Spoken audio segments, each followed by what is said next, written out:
कई लोगों को हेडेक की तकलीफ रहती है, या तो फिर वो मेडिसिन लेके उसे सप्रेस कर देंगे, कोई भी पेन किलर लेंगे और हेडेक को क्योर करेंगे। बट ये सही तरीका नहीं है। पहले हमें जानना चाहिए कि हमें हेडेक क्यों हो रहा है और उसके बाद उसको ठीक करना चाहिए। नमस्ते एवरीवन, मैं हूं doctor Dhwani and welcome to my YouTube channel. आज हम बात करेंगे माइग्रेन और साथ ही कॉमन हेडेक की। उनके बीच में डिफरेंस क्या है, कैसे पता करें कि हमें माइग्रेन है और उसको हम कैसे ठीक कर सकते हैं। तो सबसे पहले तो कि डिफरेंस क्या है कॉमन हेडेक में और माइग्रेन वाले हेडेक में। जो कॉमन हेडेक है ना, वो हमें कभी कभार होता होगा और फिर वो ठीक भी हो जाएगा अपने आप। लेकिन जो माइग्रेन है वो हेडेक बहुत सीवियर होगा और वो रेगुलर होगा, थोड़े थोड़े टाइम के ड्यूरेशन में। अब बात करते हैं किन किन रीजंस की वजह से हमें हेडेक होता है। तो सबसे पहले तो एसिडिटी की वजह से हेडेक हो सकता है, या तो फिर नींद पूरी नहीं हुई हो, रात को हम अच्छे से नहीं सोए तो उसकी वजह से भी दूसरे दिन हेडेक रहता है। फिर तीसरा रीजन है कॉन्स्टिपेशन, कब्ज की वजह से भी हेडेक होता है। फिर स्ट्रेस की वजह से भी हेडेक होता है। ब्लड प्रेशर, बीपी की तकलीफ हो तो भी हेडेक हो सकता है। फिर कोई एनवायरमेंटल चेंजेस, यानी कि हम एक जगह से दूसरे जगह कहीं घूमने गए हैं तो तभी भी हमें हेडेक हो सकता है। फिर जर्नी, कई लोगों को ऐसा होता है कि जब वो सफर करते हैं यानी कि ट्रैवल करते हैं तो भी हेडेक होता है। तो ये सब रीजंस है कि हमें हेडेक होता है। अब हम बात करते हैं माइग्रेन की। माइग्रेन में क्या क्या लक्षण होते हैं। तो पहला तो इंसान को बहुत सीवियर हेडेक होता है, एज इफ एक साइड ज्यादा पेन होता है। फिर उसको कुछ भी काम करने की इच्छा नहीं होती, वो कुछ कर ही नहीं सकता है। सब चीजों में से उसको ब्रेक लेना पड़ता है, उसका रूटीन डिस्टर्ब होता है। जबकि कॉमन हेडेक में हमारा रूटीन कभी डिस्टर्ब नहीं होता। फिर जो माइग्रेन वाला हेडेक होता है उसमें वॉमिटिंग कभी कभार होती है, या तो फिर सब ब्लैकआउट हो जाता है।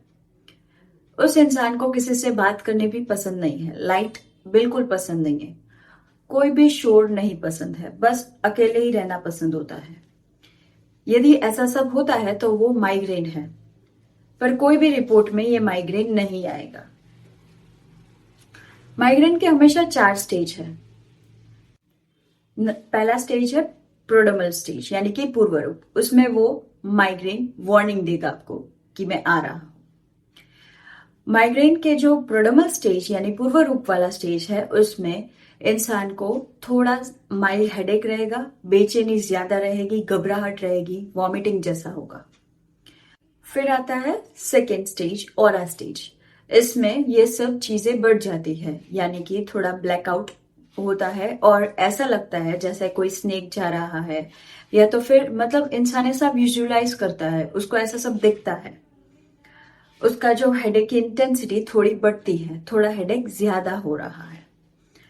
फिर थर्ड स्टेज है जो मेन स्टेज, अटैक स्टेज। उसमें सीवियर हेडेक होता है। फिर फोर्थ स्टेज जो कि पोस्ट, यानी कि 2 से 3 दिन तक चलेगा। माइग्रेन का अटैक जाने के बाद भी 2 से 3 दिन तक इंसान को कुछ अच्छा नहीं लगेगा, डिप्रेशन में चला जाएगा, नींद भी कम आएगी और सब डिस्टर्ब रहेगा, कुछ भी काम करने की इच्छा नहीं होगी। तो ये है माइग्रेन। अब प्रिवेंशन की बात करें तो ये पित्त वालों को ज्यादा होता है।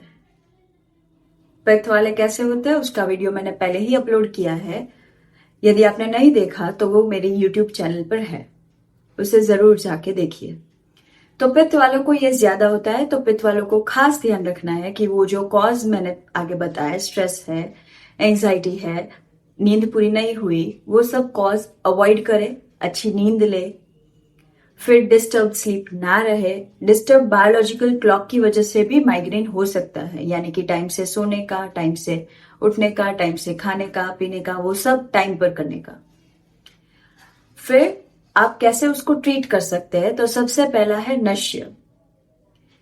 गाय का घी का नश्य करें, दोनों नाक में 2-2 ड्रॉप्स गाय के घी के डाल के सो जाए और गले में आए तब थूक दे। इससे आपका दिमाग भी शांत होगा और माइग्रेन जैसी तकलीफें दूर हो। फिर प्राणायाम करें, जैसे कि अनुलोम विलोम, भ्रामरी प्राणायाम, या तो फिर शीतली, शीतकारी, जो दिमाग को शांत करे, ऐसे सब प्राणायाम रेगुलर बेसिस पर करें। उससे भी आपकी माइग्रेन की समस्या दूर होगी। फिर कई औषधियां जैसे कि हमारा शंख पुष्पी है, फिर वचा है, फिर ब्राह्मी है, ये सब है आपके दिमाग को भी शांत करेगा और मेमोरी पावर को भी बूस्ट करेगा।